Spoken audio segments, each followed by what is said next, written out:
تھا کہ میں نہیں پہچانتا تھا، لیکن یہ کیا معلوم کہ کوئی بھی نہیں پہچانتا تھا۔ مجمع میں اگر 100 آدمی ہیں، 150 آدمی ہے، 200 آدمی ہے، تو کیسے انہوں نے فیصلہ کر لیا کہ کوئی اسے نہیں پہچانتا تھا؟ جواب یہ ہے اصل میں کہ کسی مجمع میں اگر ایسا شخص آئے، کوئی بھی جاننے والا ہو، تو وہ اس کا کچھ نہ کچھ استقبال کرتا ہے، کچھ آگے بڑھتا ہے، لیکن یہ کہ ہمارا پورا مجمع جو ہے ایسے بیٹھا رہا جیسے کہ سب کے سب اجنبی ہیں، کسی کی اس سے کوئی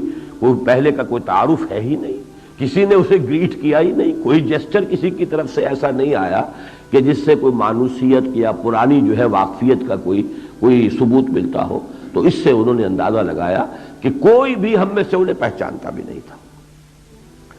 حتیٰ جلسا، اب وہ شخص بڑھتا چلا گیا، تیر کی طرح آگے آیا، یہاں تک کہ جا کر حتیٰ جلسا الی النبی صلی اللہ علیہ وسلم، بالکل اللہ کے رسول صلی اللہ علیہ وسلم کے سامنے جا کے بیٹھ گیا، اور بیٹھا بھی کس شان سے؟ فاسند رکبتیہ الی رکبتیہ، اپنے دونوں گھٹنے حضور کے دونوں گھٹنوں سے جوڑ دیے۔ دو زانو حضور تشریف فرما ہوں گے، اور دو زانو جو ہے انہوں نے بھی آ کر بیٹھا وہ شخص، اور اس نے اپنے گھٹنے جوڑ دیے حضور کے گھٹنوں کے ساتھ، یعنی کوئی فصل نہیں، کوئی وقفہ درمیان میں نہیں۔ وَوَضَعَ كَفَّيْهِ عَلَى فَخِذَيْهِ، اور اپنے دونوں ہتھیلیاں جو ہیں اس نے ٹکا دی فخذیہ۔ اب فخذیہ عربی جو بھی ضمیر کا جو مفہوم ہو سکتا ہے اس میں دونوں مفہوم ہو سکتے ہیں، اپنی رانوں پر ہاتھ رکھ لیے دونوں، یا حضور کی رانوں پر ہاتھ ٹکا دیے دونوں۔ ایک دوسری روایت میں علی فخذی رسول صلی اللہ علیہ وسلم کی وضاحت موجود ہے کہ اس نے گھٹنے تو اپنے گھٹنے حضور کے دونوں گھٹنوں سے جوڑ دیے، اور اپنی ہتھیلیاں حضور کی رانوں پر ٹکا دی، یعنی اس درجے یوں سمجھیے کہ ایک اپنائیت کا اور بے تکلفی کا معاملہ۔ تو چونکہ یہاں ہے فخذیہ ہے، تو اس میں جو حدیث مجرور ہے وہ دونوں طرف جا سکتی ہے، جبرائیل جو بھی آئے تھے ان کے رانوں پر، اور یا یہ بلکہ یہ کہ اگر وہ دوسری روایت میں وہ وضاحت نہ ہوتی تو میں یقیناً یہی ترجمہ کرتا کہ اس شخص نے اپنی دونوں جو ہتھیلیاں ہیں اپنے رانوں پر ٹکا دی، لیکن ایک دوسری روایت میں صراحت ہے کہ حضور کی رانوں کے اوپر اپنے دونوں ہاتھ رکھ دیے۔ وقال، اب اس نے کہا، یا محمد صلی اللہ علیہ وسلم۔ اب یہ بھی ایک بہت ہی غیر معمولی بات تھی، حضور سے عام طور پر خطاب یا رسول اللہ، صحابہ جب بات کرتے تھے تو ادب کے ساتھ آپ کا نام نہیں لیتے تھے۔ عرب کے بدو کوئی باہر سے آ گئے، انہوں نے کوئی، چونکہ وہ اس طرح کے سویلائز نہیں ہوتے تھے لوگ، وہ تو اس قسم کا انداز اختیار کر لیتے تھے، لیکن یہ کہ عام طور پر جو بھی صحابہ کرام کا معاملہ تھا وہ یہ نہیں کہ حضور کو نام لے کر پکارے یا محمد۔ انہوں نے سوال بھی کیا، یا محمد اخبرنی عن الاسلام، مجھے بتائیے، خبر دیجئے اسلام کے بارے میں، اسلام کیا ہے، اسلام کی کیا حقیقت ہے۔ قال رسول اللہ، اب دیکھیے یہاں پر چونکہ حضرت عمر بیان کر رہے ہیں تو یہاں پر رسول اللہ، تو فرمایا اللہ کے رسول صلی اللہ علیہ وسلم۔ اس سے اس مکالمے سے پہلے کا جتنا منظر ہے، اب ظاہر ہے یہ حضرت عمر کی اپنی جو ہے نریشن ہے،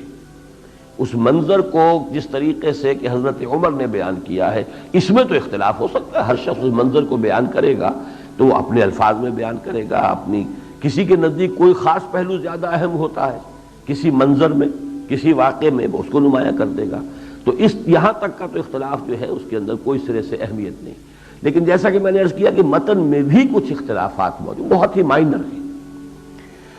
سوال کیا، یا محمد اخبرنی عن الاسلام، اے محمد صلی اللہ علیہ وسلم مجھے یہ بتائیے کہ اسلام کیا ہے۔ فقال رسول اللہ صلی اللہ علیہ وسلم، تو آپ جواب دیا اللہ کے رسول صلی اللہ علیہ وسلم نے، الاسلام ان تشہد ان لا الہ الا اللہ وان محمد رسول اللہ، اسلام یہ ہے کہ تو گواہی دے کہ اللہ کے سوا کوئی معبود نہیں، اور یہ کہ محمد صلی اللہ علیہ وسلم اللہ کے رسول ہیں، وَتُقِيمَ الصَّلَاةَ، یہاں پر یہ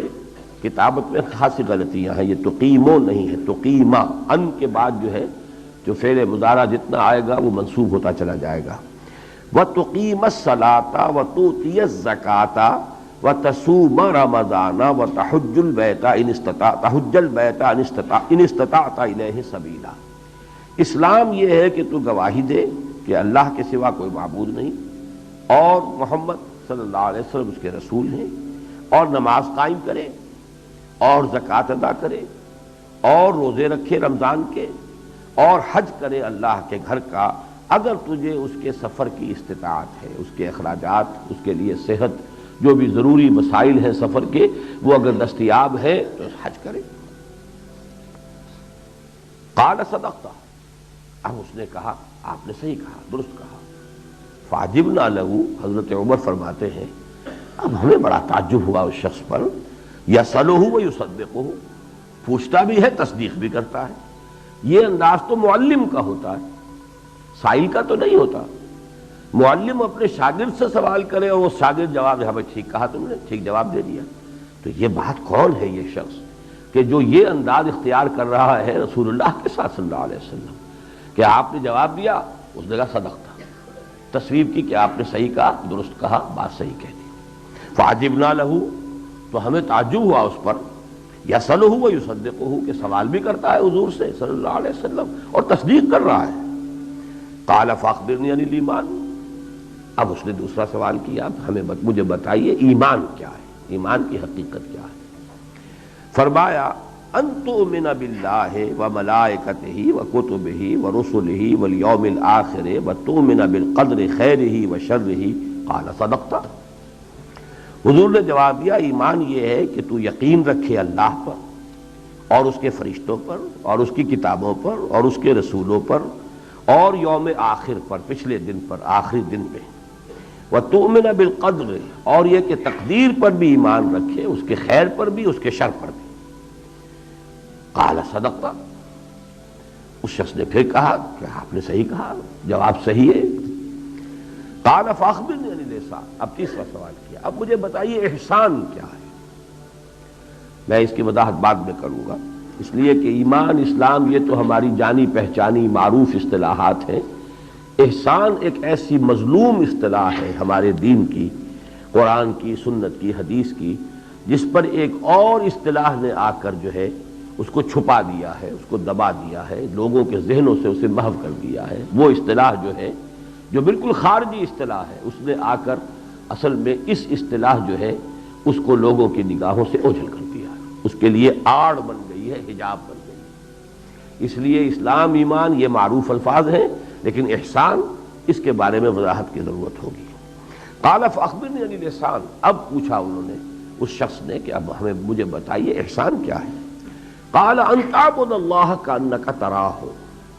حضور نے جواب دیا یہ ہے کہ تو بندگی کرے اللہ کی، پرستش کرے اللہ کی، غلامی کرے اللہ کی، اس کیفیت کے ساتھ کانک تراہ، گویا کہ تو اسے اپنی آنکھوں سے دیکھ رہا ہے۔ یقین اس درجے کا ہو جائے، اس لیے کہ ظاہر بات ہے